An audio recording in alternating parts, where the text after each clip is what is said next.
Streamer Games leveled up big time in 2025. Compared to last year, it's up in all metrics. It's my biggest event yet. I'm 30, still doing it. I'm really 30 years old, still doing it, huh? Who would have thought? The wash allegations seem to be false. They seem to be false. Overplayed, maybe. Who called me gay? Don't. Chat, what is up? Welcome back to the stream. Hot off Streamer Games 2025. People are already calling it frontrunner for event of the year. So I've been hearing that. I've been hearing rumblings. I'm going to say it right now. I give up the award to second place. It's not fair if I'm in the competition. Did you donate the 5K? Oh, fuck. I forgot about that. Oh, shit. It was like okay, hold up. I'm not a jackass. It's like, I'm still gonna do it. I'll do it. I'll do it. I actually tried. I dead ass tried. Do it right now. My card is maxed out. You're not gonna buy it. You're not gonna buy it. Why do you hate immigrants? I'm the son of immigrants. I got 2 immigrant parents. It was 10K, not 5K. Don't scam me. It was 5K. Did anyone find a jean jacket because I left mine there? Yes, we did. Yes, we are currently selling it on Depop. No, you cannot get it back. Yes, we are keeping the profits. No, you don't get a cut. Thank you for the Twitch Primes, everybody. Squeaks boycotted the Streamer Games because he said there was no Indians. There were Indians. In fact, we had the biggest Indian streamer on Twitch.tv, Stable Ronaldo. Ron isn't Indian. Oh, okay, and I'm not Latinx. Like, what are we doing? Of course he's Indian. Why do you think they call him Red Dot? It's not because the aim. That's why's that crazy. That's not that crazy. I didn't make up the nickname. FaZe changed you? Maybe. Can you get Super a sunscreen sponsor for next year? Okay, so Super, I think, is a liar, or he has the weirdest body I've ever seen. He said he put on sunscreen 4 times. I don't know how. If that's true, he came out looking how he looked. XQC complained about you not inviting him. That's insane. That's insane because the last 5 things I invited him to, he no-called, no-showed. What are you even talking about? I even tried this year. I tried this year because I was like, you know what? Maybe he changed. And I invited him to the GeoGuessr event and he no-call, no-showed. Now, out of curiosity, who do you guys think did the best at Streamer Games? Sambucha, Foozly. Wait, what the fuck did I read? Foozly? We were watching the same event? Foolish. That makes sense. Sambucha, KDB, Foolish. I think these are all very reasonable names to put out. Danny B had an awesome moment. Well, somebody actually went through the effort of tracking the total points that each person got for their team. And it's not an exhaustive list. It doesn't include certain things that I think should be included. But if you look at it, you see Sambucha, you guys are right, was the #1 highest point earner. Part number 2 was actually Sakura, who scored 34 points, just 2 points less than Sambucha. And that's not just because she was on a team that did quite well, because the next highest point earner for her team was Lacey. She got 6 points in Pretty Derby, 5 points in Egg Drop, 5 points in Slippery Servers, 6 points in Musical Chairs, 7 points in Volleyball, and 5 points in Simon Says. She was the last alive on her team for Musical Chairs, which is why she gets the extra points there. So she actually popped off. And same with KDB, who crushed it at Bowl, crushed in the Pretty Derby, crushed in the Egg Drop, won Volleyball, and got 1 point for being last alive in Musical Chairs. Interestingly, last pick, Lily Pichu, was top 10 at the event. Top 10 at the event, Lily Pichu. And even ignoring the gymnastics for a moment, she was still top 3 in Egg Drop. She was still top 2 in Simon Says, and also had a good performance in Volleyball. That's crazy. Sorry,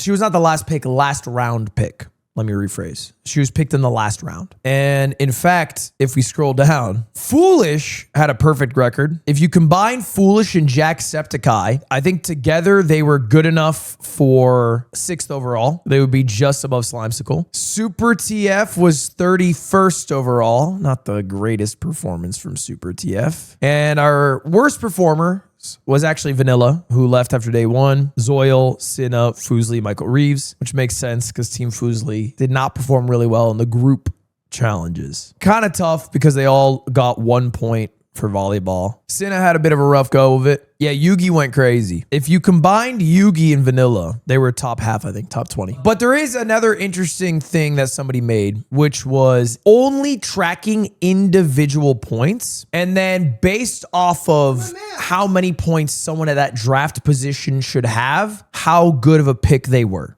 Does that make sense? So if you pick somebody in the first round, the expectation is that they get more points. You know, you'd have a high average per event. If it's a lower pick, they'd have a lower average per event. And it tracks that the single best person in this entire event to have drafted, as I fucking predicted, was Lulu Lovely. Lulu Lovely was the 29th pick out of 32, scored 17 individual points, which is, I think, third highest for an average of 5.667 points per event. And the person with the most individual points was actually KDB. I think KDB had the most individual points for any non-captain. She was crazy, bro. I think she was the star of the event. I don't know if my TikTok For You page is similar to y'all's, but I am firmly on KD TikTok and it is insane. I don't think it's a place that I can leave. Anyway, here's the rest of the chart. Emiru also had 17 individual points. Sunny was a great pick. Danny Band's a great pick. It's Timmy, Sakura, Lily. Super, for what it's worth, was actually a pretty good pick based off of his draft. The worst pick in the draft was actually Michael Reeves. It's not Adapt. It's Michael Reeves who put up 11 points for his team as the fourth pick. I saw I had a DM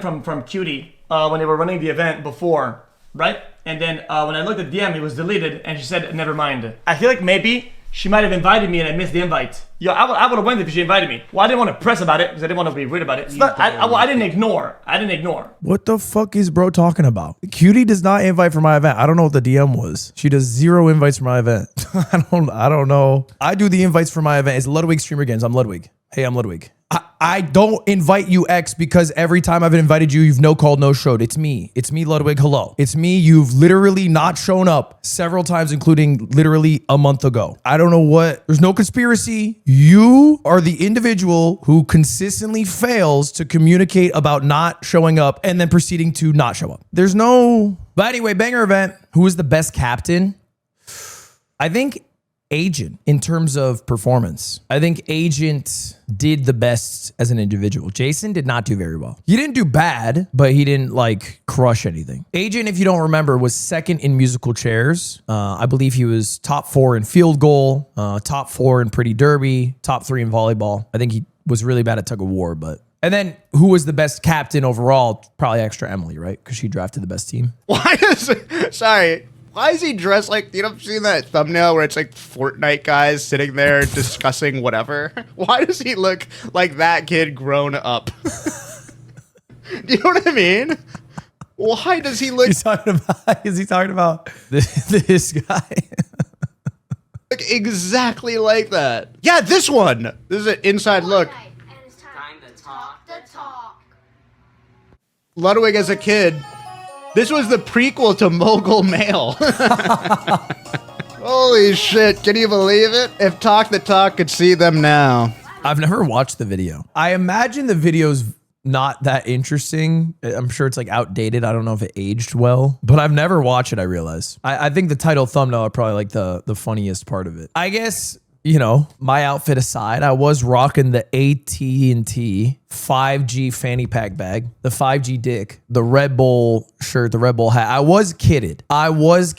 It did look like a European soccer team. Going solo, thank you for the prime. But there's a really good reason for that. It is not cheap to run streamer games. That shit is very expensive. And it's not feasible without sponsors. It's literally not feasible. There's no way I can run it. It is massively expensive. How much did it cost? Give me a guess. Throw me a guess here. How much do you think it costs based off what you saw? 100K, 300K, 250K, 400K, 500K, 3 million. Okay, well, that's insane. It's not 3 mil. Most of you guys are under what it costs. All in, this shit costs like $750,000. It costs a shit ton. Most of that goes into R&D for our merch. Please check it out. It's called Mogul Athletics Department.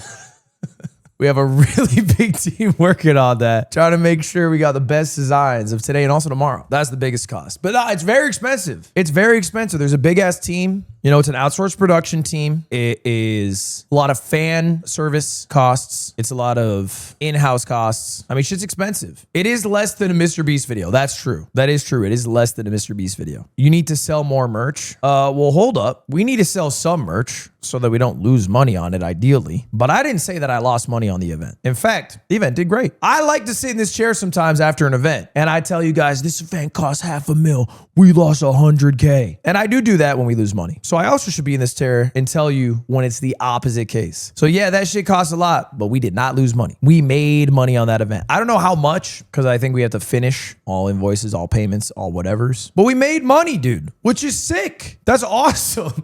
That is so awesome. I spent like 5 years of my life doing events and just assuming that they would guaranteed lose money. And now I ran probably like the second most expensive event I have ever produced, and it made money. Which means that the reason to do it next year isn't just because, like, you know, it was fulfilling, it was rewarding, it was successful, it's growing. It's also smart financially to do. It's not like a lost leader or something. That's fucking awesome. How much money did it make? I dead ass don't know. You probably won't know for like a week or two, because you have to find out after paying everybody, after getting paid out, how much you actually have in the bank. Because there's a bunch of shit on paper. It's over $1. I'll tell you that much. Guaranteed. Why are events making money now? I think the simple answer,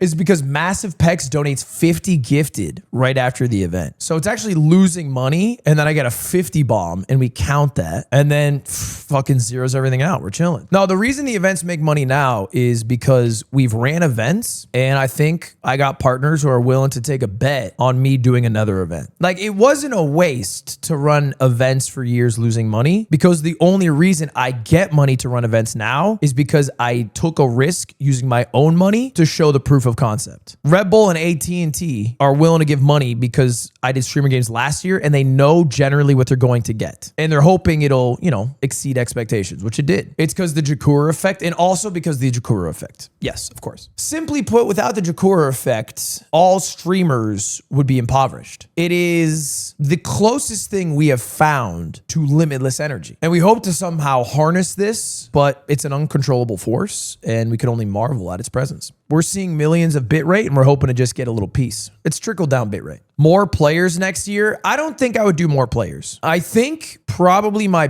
biggest issue that I don't know currently how to resolve is that more people streamed it than ever, you know, from home, but also in person. And so what happened is we had a lot of cameramen on that field, a lot. And they were all competing for literally physical space, like to be able to capture the thing that is happening. But like, you guys are saying they're annoying, but from their viewers' perspective, we're annoying. And from another viewer's perspectives, both of us are annoying. And all streams matter. And all streams build up to the 375,000 or whatever peak viewership that I had. So it's a balancing act of making sure the experience for other people who stream it is good enough to warrant participating, but also making sure I'm able to, you know, produce the thing I want to produce. One cameraman per team. I don't think it's a great stream experience. Like, imagine I participated, you know, just swap me out for Jacksepticeye and Foolish, and I'm on that team. Ray viewers want a much different stream experience than the Ludwig viewer might, than a Slime Skull viewer might, than an Abe viewer might. So when you have one cameraman, it's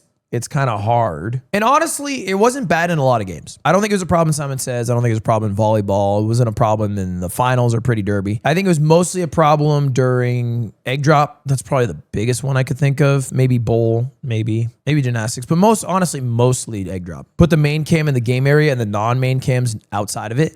Yeah, but then there's no point in them streaming. Like, you have to think about it from extra Emily's perspective. If she's coming to the event to stream and we're like, hey, you can stream everything but the games, it's like, well, why the fuck am I here?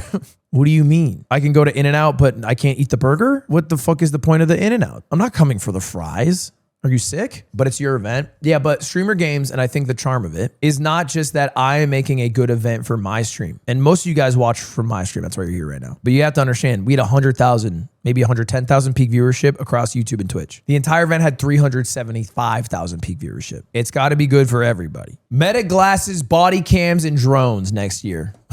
And everyone just is watching through the POV of like police footage that releases. That could be the play. Are there going to be more players next year? No, I don't think it'll be more. I don't think I'll expand, maybe a bit. I don't think I'd expand it too much. 40 is a lot of people. 40 was a good amount of people. It was already very hard to get 40 people to show up, you know, on time and communicate effectively. I did have a bit of drama I saw there was a few people who were upset that they were not invited or felt snubbed from the invite. I even got some DMs from people, some more aggro than others, being like, where the fuck's my invite? Don't say who, Aga. Let's not be coy today, eh? Who, Aga? Who are we possibly talking about? But for the most part, the invite process is all me. It's my full responsibility. Nobody else does it. All I do is I come up with a spreadsheet of people who I think could be down, and then people who I think would be both good for the event, excited to participate, and then maybe like trying to get a mixture of people, you know, as opposed to just getting people that I normally play games with or whatever. And a lot of people who you might wish I invited, I did ask, but said no. You know, like I wanted Squeaks there. I wanted Joe Bartolozzi there. I wanted Mark Phillips there. I wanted Black Boy Max there. I wanted Luka Doncic there. He was busy. We're getting food later this week, though. It should be chill. I wanted Flight 23 White there. I wanted Flight Reacts in the building. But I'm really happy with the group I got. I think it's a good mixture of big creators, small creators, creators from different spheres, gamers, not gamers, IRL streamers. I thought it was a good-ass group. And it's not a slight on anyone if they aren't invited. But realistically, there's only 40 people that I can have in the event. There's probably in addition to the 40 who go, maybe another 40 who might want to go, who would realistically know me and have the ability to go. I just eventually have to cut it off. But honestly, I'm pretty happy to be in the position where I have an event that people like enough that they really want to go to. That's cool. That's good that I made something that people, I don't desire to make people feel left out. That's not my goal at all, but it's reassuring that at least what I'm making is like interesting or fun enough, it seems like it'd be enjoyable to compete in, that they want to do it.